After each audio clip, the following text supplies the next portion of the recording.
Je réponds à la question en 2025, comment obtient-on donc la résidence permanente pour le Canada? Ça va être des réponses qui ressemblent beaucoup à ce que tu as entendu, mais c'est important que on te les représente en te montrant les nuances qui épousent le contexte actuel, afin que tu puisses faire un choix un peu plus éclairé que avant cette vidéo. Alors, la résidence permanente, déjà, c'est quoi? Résident permanent, c'est le statut qu'on connaît à un étranger, quelqu'un qui était considéré comme étranger jusque-là, mais une fois établi au Canada avec ce statut-là, il a tous les droits que la société canadienne, voilà, octroie à un individu, hein, les mêmes droits que le citoyen, sauf le droit de vote. Tous les autres droits, ils sont identiques pour un résident permanent et un citoyen. Un résident permanent peut donc aller et venir au Canada comme il veut, sauf qu'il y a une obligation de résidence qui est de 2 années sur chaque portion de 5 ans. Ça, c'est ce qu'il faut savoir. Alors concrètement, donc, comment avoir la résidence permanente en 2025? Il y a tous les programmes provinciaux que tu connais, mais je vais insister sur voilà, des programmes qui montrent quand même des tendances beaucoup plus révolutionnaires, des programmes qui de plus en plus adressent le besoin directement, cible ceux qui méritent mieux que d'autres, compte tenu des besoins du marché du travail, qui méritent donc avoir accès. Chaque province reforme son programme et je voudrais te dire aujourd'hui plus que jamais, il y a au niveau du Québec le programme dont réguler les travailleurs qualifiés qui est en train tranquillement d'aller vers ce qu'on appelle programme de sélection des travailleurs qualifiés. Il y a ça reste quelque chose d'assez intéressant si le Québec est une province de rêve pour toi. C'est une province qui pour laquelle tu as beaucoup d'admiration et tu vois ton avenir là-bas. Mais il y a de plus en plus, comme tu le sais, hein, un grand nombre, on n'a qu'à voir le grand nombre d'invitations qu'il y a eu ces derniers mois et 2 dernières années, le programme Entrée Express. Là-dessus, le frein, ça va être souvent le fait donc de la preuve financière.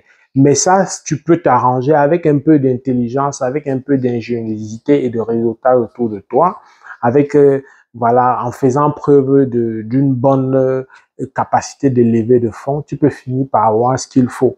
Là-dessus, tu peux avoir plus qu'une stratégie qui va rester des stratégies légales qui visent donc à établir donc ta preuve de fonds. Mais ce qui est clair, c'est que Entrée Express a la particularité, je le dis souvent dans mes vidéos comparatives, ici que l'âge n'est pas un très grand inconvénient, n'est pas un très grand paramètre qui freine comme au niveau du programme du Québec. Encore qu'au Québec, avec la réforme, ça devient de moins en moins relatif, ok, ça commence à se ressembler.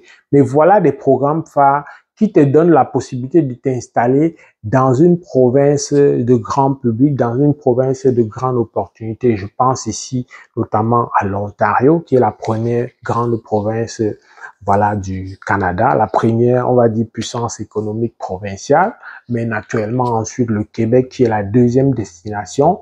Mais ça se peut que tu t'intéresses à de nouvelles provinces qui montent comme le Nouveau-Brunswick, mais il y a, si tu es à l'aise avec l'anglais, des provinces comme Colombie-Britannique, Manitoba, Alberta, etc., qu'il faut regarder. Bon, voilà des programmes d'accès direct à la résidence permanente que je mets clairement en avant. Je ne peux pas oublier le programme fédéral d'immigration vers le Canada Atlantique. C'est un programme qui est piloté par le fédéral et qui vient quand même assouplir au niveau de certaines conditionnalités. Je pense ici aux exigences sur le test de langue. Le niveau de compétences linguistiques est revu à la baisse lorsqu'on compare au programme voilà, Entrée Express, aux 3 programmes qui sont sur Entrée Express. Donc, au niveau de la langue, il y a de la souplesse, mais également au niveau de la catégorie d'emploi, ce qui n'est pas nécessairement le cas pour les travailleurs qualifiés dans les 2 premiers programmes que je t'ai nommés. Ça, c'est des choses qu'il faut regarder. Mais on va pas oublier que les permis d'études permettent aussi de plus en plus, hein, avec le contexte actuel, ce qui n'était pas toujours vrai il y a 2 ans, le permis d'études à nouveau redonne l'accès à la résidence permanente. Alors, je dis toujours que le permis d'études, ça va être pour celui qui malheureusement, est inéligible, n'a pas une possibilité, voilà, n'est pas compétitif parce que ça reste l'esprit de déclaration d'intérêt et de bassin. Ça vient toujours mettre en avant la compétition entre plusieurs candidats à l'immigration. Ça se peut qu'à cause de ton âge, à cause de ton diplôme, à cause de ton domaine, etc. Beaucoup de paramètres que je peux valider avec toi dans le cadre d'un accompagnement. Alors, je peux valider pour te dire, OK, finalement, voici ce qui est bien. Donc, le permis d'études reste aussi une voie pour certains. Il n'y a pas de limite d'âge qui te donne accès à la résidence permanente, soit avec le permis d'études ordinaire au niveau des différentes provinces, soit alors avec le programme pilote voilà, vers les communautés francophones. Si tu es francophone, naturellement, c'est le cas, toi, le public qui me regarde.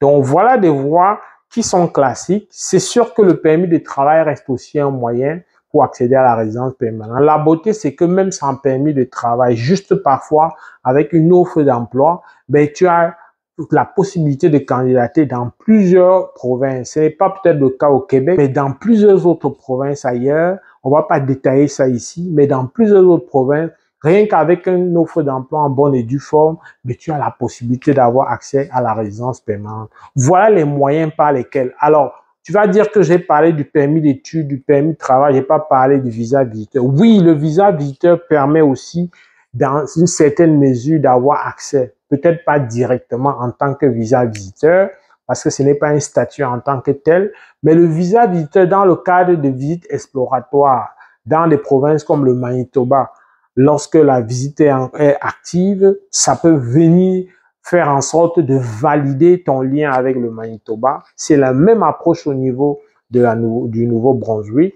Et ça reste aussi, le visa visiteur, une possibilité de venir, comme je le dis souvent dans d'autres vidéos, décrocher un contrat de travail, voilà, te départir de la compétition derrière un écran et de venir sur place réseauter et peut-être éventuellement avoir un contrat de travail qui va t'ouvrir la porte soit vers un programme directement, mais aussi qui va t'ouvrir la porte vers un permis de travail qui pourra te faire valider à moyen ou à court terme finalement un accès vers la résidence permanente. J'espère que cette vidéo t'a plu. Si c'est le cas, like. Si tu as des commentaires, des suggestions d'autres vidéos, n'hésite pas. Si tu es nouveau sur cet espace, abonne-toi et active la cloche de notification pour être au courant des nouvelles parutions. Avec beaucoup de plaisir, je vais te retrouver dans le cadre d'une prochaine vidéo. Porte-toi bien. Boulot!